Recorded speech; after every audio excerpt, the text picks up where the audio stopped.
What's up everyone? Andito nga pala ako sa amin. At ito nga po pala ang code na nagawa ko para sa activity namin sa Fundamentals of Programming. At ang topic natin ay variables and data types. Ang unang problem ay write a program that prompts the user to enter their first name, last name, and age. Store this in appropriate variables and display a greeting message, including their full name and age. So, kailangan kapag nag-run na ang ating program ay i-ask ng computer ang first name ng user at kasunod nun ay last name at ang huli ay ang age ng user. So, dito sa code na ating ginawa ay nakalagay dito ang static void main string args.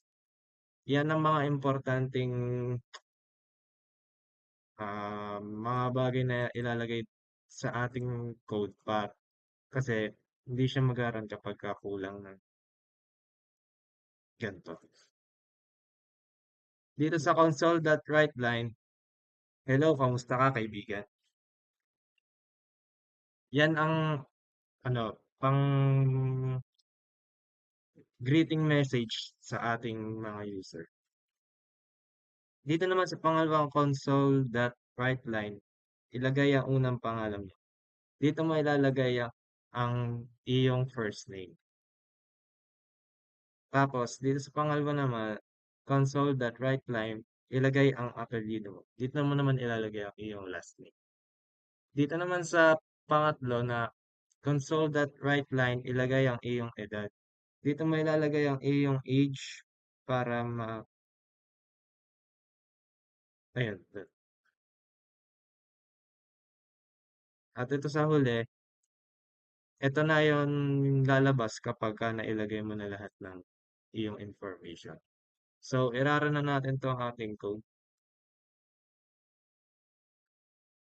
So, yan yung greeting message sa mga user. Lalagay ko ng aking unang pangalan. Oops.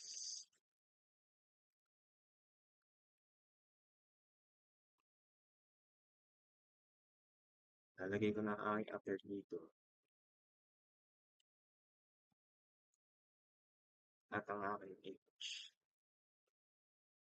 So, ayun, lumabas na yung hello, Gabriel Aquino, ikaw ay 19 years old. So, ayan lamang sa ating unang problem.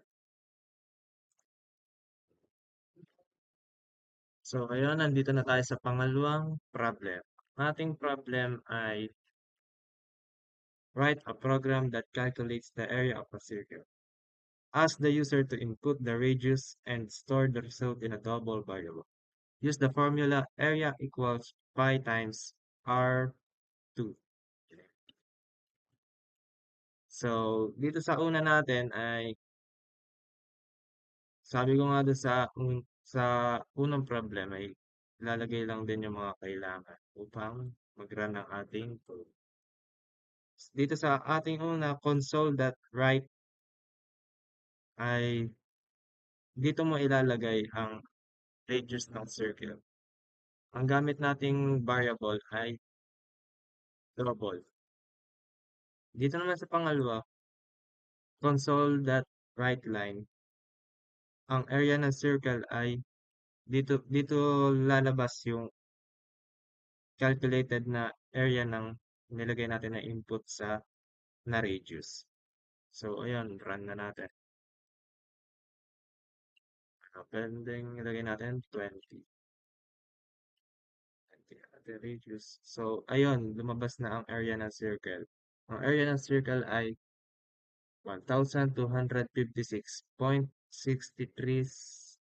something. Basta yun. Kasi, kaya madami ang decimal dyan kasi double ang ating ginamit na variable.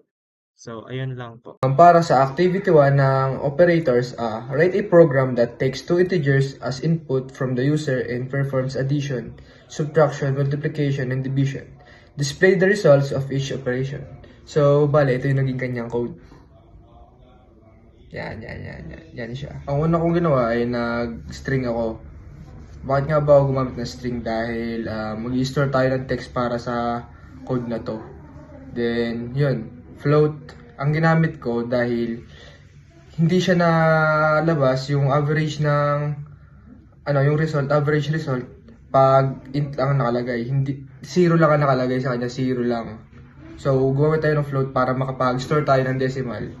Then, hindi naman din ganun karaming i-store natin na text para sa ano na to. Kaya float lang. Pag double kasi, napa-double nun yung float. So, napakarami naman nun masyado. So, una natin ginawa yung console write, then enter your first number, then num1 equals convert to 2 and 32. Kaya 2 and 32 lang kasi, hindi man din ganun kalaking numbers ang ating gagamitin. So, console read line, then sa baba nun, console write, then enter your second number. Katulad lang rin ng ginawa natin sa num1 and sa num1.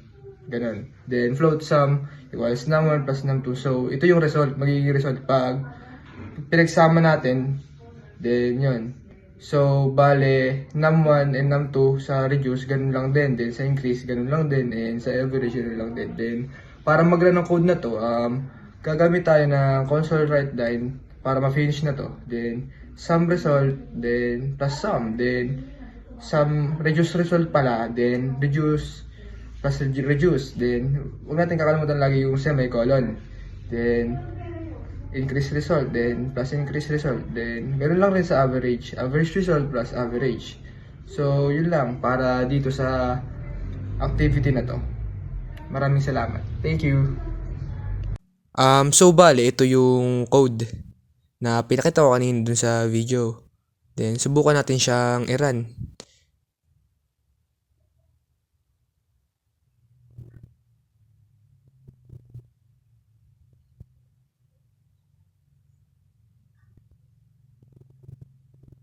Enter your first number. Gawin natin example lang to. So 1,239.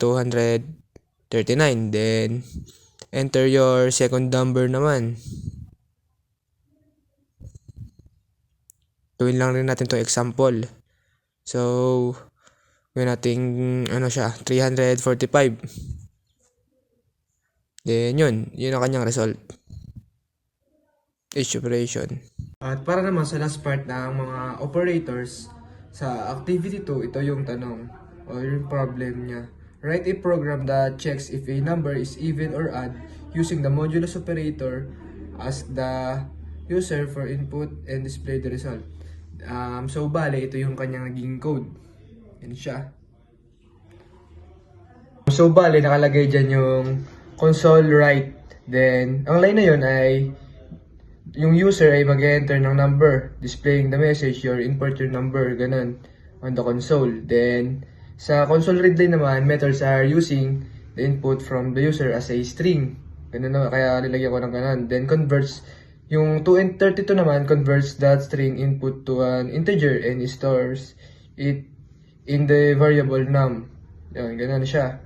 So, ang modulus operator naman na assign ay ang percent ang itsura niya. Percent siya. Nakalagay naman dyan, no? So, the modulus operator ay nagko-compute siya ng remainder num divided by 2. This result is stored in the variable remainder. Ganun. Then, if the remainder or is 0, this means the number is divisible by 2. Then, ang lalabas doon na printed na nakalagay ay ang even.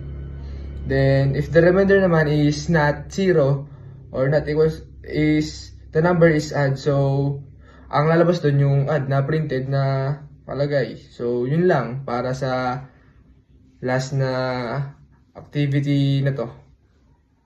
Thank you. So bali naman sa last part ng activity 2, ito yung code niya sa if else situation. Subukan natin siyang i-run.